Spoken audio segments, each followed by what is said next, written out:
9 septembre. Ma petite mère Varvara Alexievna. Je vous écris dans un état épouvantable. Je suis bouleversée par le terrible événement qui s'est produit. Ma tête tourne et il me semble que tout danse autour de moi. Oh ma chère amie, comment vais-je vous le raconter? Nous ne l'aurions jamais pensé, jamais pressenti. Non, il est impossible que je n'en ai pas eu le pressentiment. Si, j'en ai eu d'avance l'intuition obscure. Tout cela, mon cœur l'avait deviné. Je me souviens même que j'ai rêvé l'autre jour, et c'était de cela sans doute qu'il s'agissait dans mon rêve. Voici ce qui est arrivé. Je vais vous le raconter simplement, sans style, avec les mots que le Seigneur me dictera. Je me suis donc rendue au travail ce matin. J'arrive au bureau, je m'assieds à ma place et je me mets à écrire. Il faut que je vous dise, ma petite mère, que j'ai fait de la copie hier aussi. Il est donc arrivé hier que Timothée Ivanovitch s'est approché de ma table et a daigné me donner personnellement l'ordre de recopier une pièce, un document urgent, à ce qu'il m'a dit, et très important. Recopiez-le, m'a-t-il recommandé. Recopiez-le, Makar Alexievitch, de votre plus belle écriture. Faites-le très soigneusement et promptement. La pièce doit être soumise aujourd'hui même pour signature. Il faut que je vous confie ici, mon doux ange, que je n'étais pas en forme hier, que je me sentais de mauvaise humeur, au point que j'évitais de regarder autour de moi. Une tristesse si profonde, une mélancolie si sombre m'était venue. J'avais froid au cœur et il faisait nuit dans mon âme. Votre pensée ne me quittait pas, ma pauvre petite hirondelle. Bref, je me suis mise à copier. J'ai transcrit la pièce d'une façon très propre, impeccable, mais comment vous l'expliquer? Je me le demande. Est-ce le diable qui m'a poussée? Les forces mystérieuses de la destinée sont-elles intervenues? Ou était-ce simplement fatal, inévitable? Le fait est que j'ai omis dans ma copie une ligne entière. Cela a donné un sens, Seigneur, c'est-à-dire que la phrase n'avait pas de sens du tout. On n'a pas eu le temps de faire signer le document hier, et c'est aujourd'hui seulement qu'on l'a soumis à son Excellence. Moi, je me suis rendue à mon bureau ce matin, comme d'habitude, sans me douter de rien, et je me suis installée à côté d'Emilien Ivanovitch. Je dois vous dire, ma chère amie, que je suis devenue depuis un certain temps beaucoup plus timide qu'à l'ordinaire, et que je me sens constamment gênée, confuse et craintif. Ces derniers temps, j'évitais même de regarder mes collègues, et je fuyais leurs regards.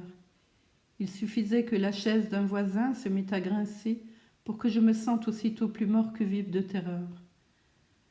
C'est dans cet état d'âme que je me trouvais, aujourd'hui également, collée à mon siège et baissant la tête, roulée en hérisson, si bien que Tim Akimovitch, c'est un terrible chicaneur, il n'en existe pas de pareil au monde, me dit soudain à voix haute, de façon à ce que tous puissent l'entendre. « Qu'avez-vous donc ce matin, Makar Alexievitch? Vous faites une drôle de tête, hi hi hi hi !» Et il esquissa avec cela une telle grimace que tous ceux qui étaient là à côté de lui ou de moi éclatèrent de rire naturellement à mes dépens. Ah, il ne se gênait pas. Il se tordait littéralement. Moi, je me suis fait tout petit, mes oreilles se sont serrées contre ma tête et j'ai fermé les yeux. Je demeurai comme cela à ma place sans remuer. C'est mon habitude en pareil cas. Il ne tarde pas alors à me laisser tranquille. Tout à coup, j'entendis du bruit, des pas précipités dans le corridor, un va-et-vient. J'entends, est-ce bien vrai? Mes oreilles ne sont-elles pas le jouet d'une illusion? Oui, c'est cela, on m'appelle, j'entends crier mon nom, on appelle Dievouchkine. Le cœur s'est mis à trembler dans ma poitrine et j'ai été saisie d'une frayeur inexplicable. Je ne sais de quoi j'ai eu peur en cet instant, mais je puis dire que jamais encore je n'avais éprouvé une pareille terreur de ma vie. Je me suis collée plus fortement à ma chaise, comme si je n'avais rien entendu, faisant semblant, en quelque sorte, de ne pas être là. Mais voilà que la rumeur grandit et se rapproche. Déjà, elle résonne au-dessus de mes oreilles. « Dievouchkine !» crie une voix. « Dievouchkine ! Où donc est Dievouchkine ?» Je lève les yeux. Eustache Ivanovitch était devant moi. Il me dit « Makar Alexievitch, on vous demande dans le bureau de son Excellence. Dépêchez-vous. Vous avez fait un malheur avec ce document. » Ce furent ses seules paroles. Mais cela suffisait, n'est-il pas vrai, ma petite mère? C'était bien assez, ne le pensez-vous pas? Je me sentais foudroyée, glacée d'épouvante, comme privée de sens. Je me mis en route, marchant machinalement, plus mort que vif. On m'a fait traverser une pièce, puis une seconde et une troisième pièce, et on m'a conduite ainsi dans le cabinet de son Excellence. Je me suis soudain trouvée là, plantée devant lui. Vous décrire exactement quelles furent mes pensées en cet instant serait impossible. Je ne m'en souviens plus. J'ai vu devant moi son Excellence, et ils se tenaient tous autour d'elle. Je crois que j'ai même oublié de saluer, tant ma confusion fut grande. J'étais stupide, mes lèvres tremblaient, mes jambes tremblaient. Il y avait d'ailleurs de quoi, ma petite mère. Tout d'abord, j'avais honte. Mon regard venait de tomber par hasard sur un miroir placé à droite, et ce que j'y ai vu aurait pu me rendre fou tout bonnement. En second lieu, j'avais toujours fait mon possible pour passer inaperçue, faisant semblant de ne pas exister en ce monde, en sorte que son Excellence ne s'était sans doute pas avisée de ma présence dans ses services. Peut-être avait-elle entendu mentionner en passant le nom d'un certain fonctionnaire Dievouchkine, mais sans entrer dans les détails et sans s'occuper de moi en rien.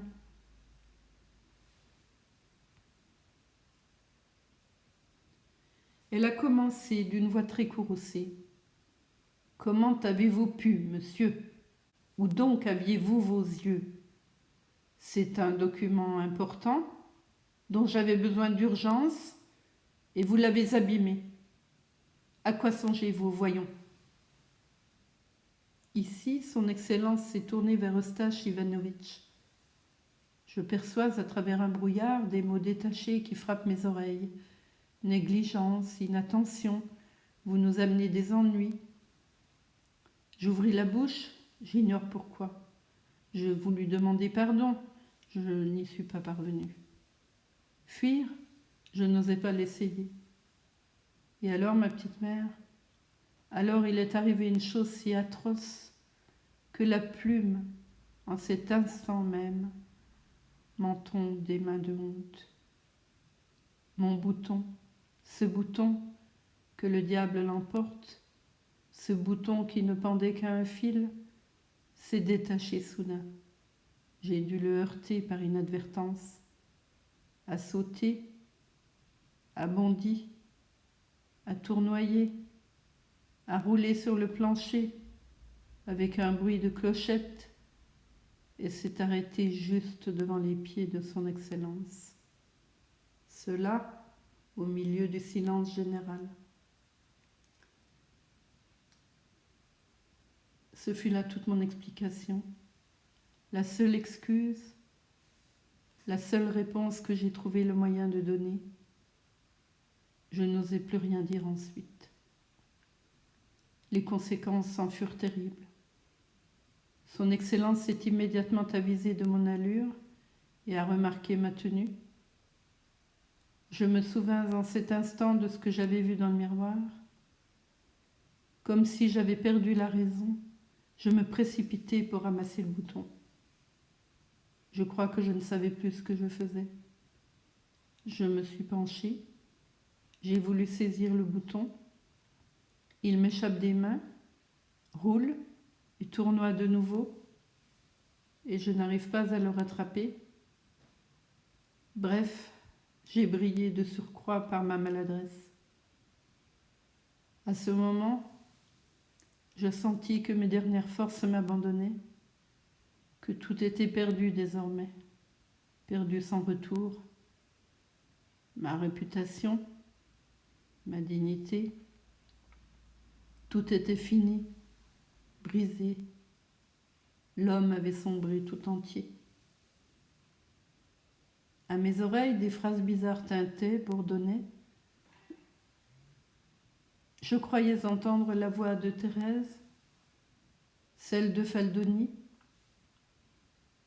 Finalement, je parvins à ramasser le bouton. Je me suis relevée, redressée. Si du moins, imbécile que je suis, je m'étais tenue tranquille ensuite, les mains sur les coutures de mon pantalon. Mais non. Il a fallu encore que je me mette à rattacher le bouton au fil cassé, comme s'il pouvait tenir ainsi. Et je souriais avec cela, je souriais. Son Excellence s'est détournée d'abord de moi, puis m'a regardé de nouveau, et je l'entendis dire alors à Eustache Ivanovitch: « Comment se peut-il ? Mais voyez donc l'air qu'il a. Que lui est-il arrivé ? Pourquoi est-il ainsi ? Oh, ma petite mère, que devenir dans une situation pareille ? Que lui est-il arrivé ? Pourquoi est-il ainsi ? Ah, je me suis distinguée, je puis le dire. J'entendis Eustache Ivanovitch qui parlait de moi. Il n'a jamais donné lieu à aucune plainte, sa conduite est exemplaire, il touche un traitement suffisant, conforme au statut. En ce cas, ne pourriez-vous pas, pour l'aider un peu, lui accorder une avance ? Dit son Excellence. C'est qu'il a déjà touché son traitement d'avance, et pour plusieurs mois. Il l'a touché jusqu'à telle date. Sans doute a-t-il eu des difficultés personnelles, mais sa conduite a été bonne, il ne s'est jamais fait remarquer en rien, n'a pas encouru de reproches. J'avais chaud, mon doux ange. Les flammes de l'enfer me léchaient le visage. Je pensais que j'allais mourir sur place. Soit, reprit son Excellence à voix haute, qu'on établisse une nouvelle copie de cette pièce, mais vite. Dievouchkine, venez par ici. Vous recopierez ce papier, mais sans faute cette fois. À propos, son Excellence se tourna à ce moment vers les autres personnes présentes et leur donna diverses instructions. Elles se dispersèrent. À peine était-elle partie que son Excellence tira hâtivement son portefeuille, en sortit un billet de 100 roubles. « Voici, dit-il, je vous donne ce que je peux. Prenez-le sans façon, vous pourrez me le rendre plus tard. » Et il me mit le billet dans la main. J'ai tressailli, mon ange, et mon âme a été comme secouée. Je ne savais pas ce qui m'arrivait. Je voulus prendre sa main pour la baiser. Lui, il a rougi alors jusqu'aux cheveux. Je vous jure que je n'exagère pas, que je vous dis maintenant l'exacte vérité, ma petite mère. Il a saisi ma main indigne, et il l'a secouée en la serrant. Il l'a secouée comme cela, je vous le dis, comme si j'étais son égal, comme si j'étais un général, moi aussi. « Allez, me dit-il ensuite, j'ai fait ce que j'ai pu. Ne commettez plus d'erreur à l'avenir, et pour cette fois, à tout péché miséricorde. » Et maintenant, ma petite mère, voici ce que j'ai décidé. Je vous demande à vous et à Fédora, comme je le demanderais, comme je l'exigerais de mes enfants si j'en avais, de prier Dieu pour son Excellence. C'est-à-dire que ce serait de la façon suivante. Ils ne prieraient pas pour leur Père, mais ils diraient tous les jours et durant toute l'éternité une prière pour son Excellence. Il y a une chose encore que je désire exprimer, ma petite mère, et je l'affirme ici solennellement. Écoutez-moi bien, ma petite mère. Je jure ici que si grande qu'ait été ma souffrance dans les sombres jours de notre misère, si profonde qu'ait été l'affliction de mon cœur lorsque je pensais à vous, que je voyais vos malheurs, ou que je prenais conscience de ma propre situation, de mon humiliation et de mon incapacité, je vous jure, en dépit de tout cela, que ce ne sont pas tant ces 100 roubles qui me réjouissent, mais le fait que son Excellence a daigné serrer ma main indigne, ma main à moi, brin d'herbe que je suis, ivrogne que je suis. Il m'a rendu par là le respect de moi-même. Il a ressuscité mon âme par ce geste, a rendu ma vie plus douce pour l'éternité. Je suis fermement convaincue, si grand pécheur que je sois aux yeux du Très-Puissant, que ma prière pour le bonheur et le succès de son Excellence montera jusqu'au trône du Seigneur.